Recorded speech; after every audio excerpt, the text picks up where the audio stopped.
Assalamualaikum warahmatullahi wabarakatuh. Saya Elma Nur Faiza dari kelas B, Stambuk A4 11200051, Prodi PG PAUD angkatan 2020, mata kuliah konsep dasar PAUD, dosen pembimbing Ibu Beset Nirmala SPD MPD, Universitas Tadulako. Saya akan memaparkan materi tentang teori-teori yang berhubungan dengan PAUD. Teori pendidikan anak usia dini dan perkembangannya. A. Perkembangan dan pendidikan anak usia dini. Usia di bawah 5 tahun adalah usia yang paling kritis atau paling menentukan dalam pembentukan karakter dan kepribadian seseorang.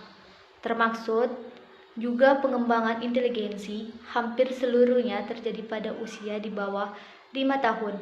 Kalau seseorang sudah terlanjur menjadi pencuri atau penjahat, maka pendidikan universitas bagi orang tersebut boleh dikatakan tidak berarti apa-apa. Sebagaimana halnya sebatang pohon bambu, setelah tua susah dibengkokkan. Taman kanak-kanak tidak boleh dianggap sepele dan diabaikan. Bahkan pendidikan bayi sejak usia 0 tahun baru lahir atau bahkan sejak bayi masih dalam kandungan sudah saatnya dikembangkan. Guru-guru dan fasilitas yang terbaik semestinya diprioritaskan pada lembaga pendidikan kanak-kanak. Dedikasi yang tulus dari guru-guru dan dukungan sepenuhnya dari orang tua. Anak akan menjamin keberhasilan pendidikan anak-anak.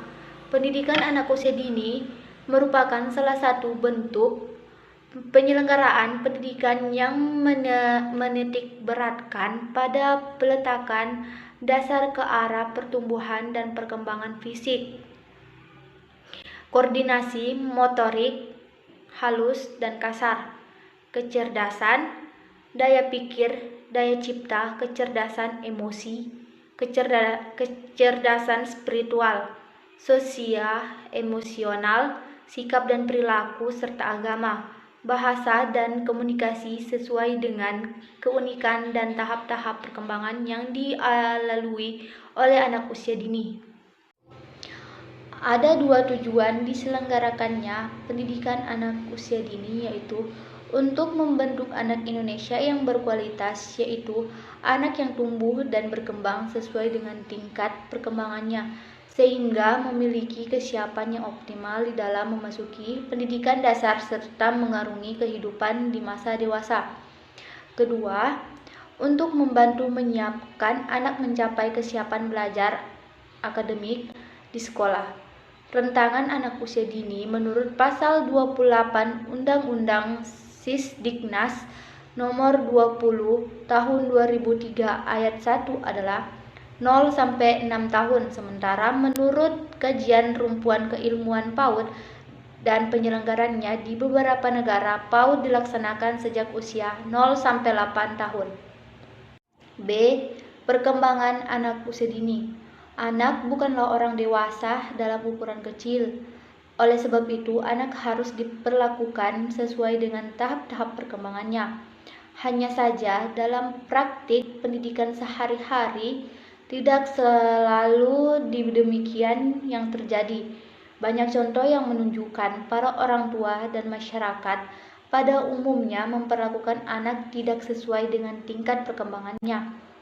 Di dalam keluarga, orang tua sering memaksakan keinginannya sesuai kehendaknya. Di sekolah, guru sering memberikan tekanan, pressure, tidak sesuai dengan tahap perkembangan anak. Di berbagai media cetak atau elektronika, tekanan ini lebih tidak terbatas lagi, bahkan cenderung ekstrim. Ada dua hal yang perlu diperhatikan pada pendidikan anak usia dini, yakni 1. Materi pendidikan. 2. Metode pendidikan yang dipakai secara singkat.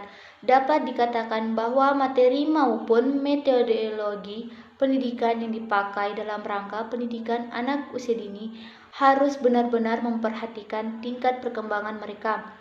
Memperhatikan tingkat perkembangan berarti pula mempertimbangkan tugas perkembangan mereka, karena setiap periode perkembangan juga mengemban tugas perkembangan tertentu. Menurut Montessori paling tidak ada beberapa tahap perkembangan sebagai berikut.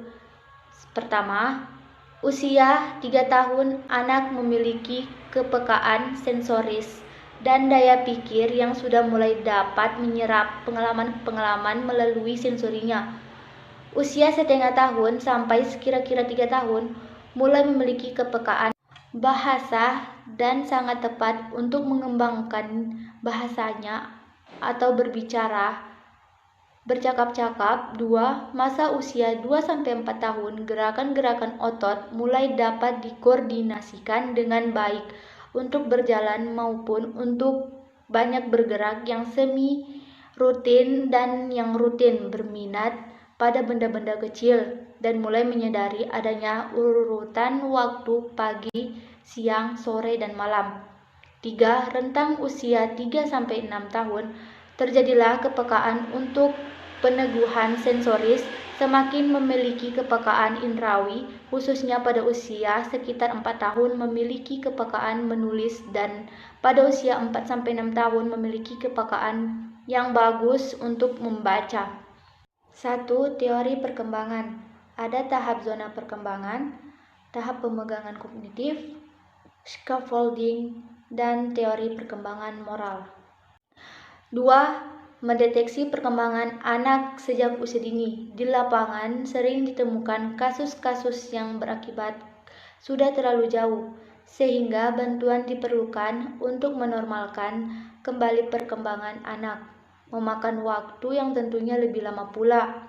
Perlu ditekankan di sini bantuan yang harus diberikan bagi anak-anak yang mengalami keterlambatan perkembangan merupakan satu proses belajar, di mana kita harus mengetahui tahapan-tahapan yang harus dilalui anak sesuai dengan pada saat perkembangan itu dimulai, berhenti, atau mengalami gangguan.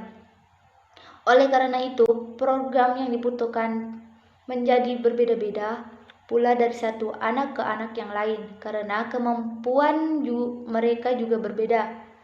Jadi, kita sebagai orang tua atau pendidik yang akan melatih anak tersebut harus mengetahui dengan tepat tahapan di mana dan kapan perkembangan itu berjalan di tempat. Kalau perlu juga melalui kerjasama dengan lembaga terapi atau ahli perkembangan anak. C. Pendidikan anak usia dini. Masa usia dini merupakan periode emas atau golden age bagi perkembangan anak untuk memperoleh proses pendidikan. Periode ini adalah tahun-tahun berharga bagi seorang anak untuk mengenali berbagai macam fakta di lingkungannya sebagai stimulans terhadap perkembangan kepribadian psikomotor, kognitif, maupun sosial lainnya. Berdasarkan hasil penelitian, sekitar 50% kapasitas kecerdasan orang dewasa telah terjadi ketika anak berumur 4 tahun, 80% telah terjadi ketika berumur 8 tahun, dan mencapai titik kulminasi ketika anak berumur sekitar 18 tahun. Direktorat PAUD 2004. Hal ini berarti bahwa perkembangan yang terjadi dalam kurun waktu 4 tahun pertama sama besarnya dengan perkembangannya yang terjadi pada kurun waktu 14 tahun berikutnya, sehingga periode emas ini merupakan periode kritis bagi anak di mana perkembangannya yang diperoleh pada periode ini sangat berpengaruh terhadap perkembangan periode berikutnya hingga masa dewasa. Sementara masa emas ini hanya datang sekali, sehingga apabila terlewat berarti habislah peluangnya. Untuk itu, pendidikan untuk usia dini dalam bentuk pemberian rangsangan-rangsangan stimulasi dari lingkungan terdekat sangat diperlukan untuk mengoptimalkan kemampuan anak. Kesimpulan, negara wajib menyediakan tenaga-tenaga pendidik yang handal. Mereka yang memiliki kepribadian Islam yang luhur, punya semangat pengabdian yang tinggi, dan mengerti filosofi pendidikan generasi serta cara yang harus dilakukannya, karena mereka adalah tauladan bagi anak didiknya. Kelemahan sifat pada pendidik berpengaruh besar terhadap pola pendidikan generasi. Seorang guru tidak hanya menjadi penyampai ilmu pada muridnya, tetapi ia seorang pendidik dan pembina generasi. Agar para pendidik bersemangat dalam menjalankan tugasnya, tentu saja negara harus menjamin kehidupan materi mereka. Hal ini dapat memberi motivasi lebih pada mereka meski tugas mereka tidak ditujukan semata untuk memperoleh materi, tetapi merupakan ibadah yang mempunyai nilai tersendiri di sisi Allah Subhanahu wa Ta'ala. Betapa besar jasa para pendidik yang hingga ada ungkapan guru adalah pahlawan tanpa tanda jasa. Tentu saja pengabdian mereka harus mendapat penghargaan, dan ini merupakan penanggung jawab negara. Sekian pemaparan materi yang dapat saya sampaikan.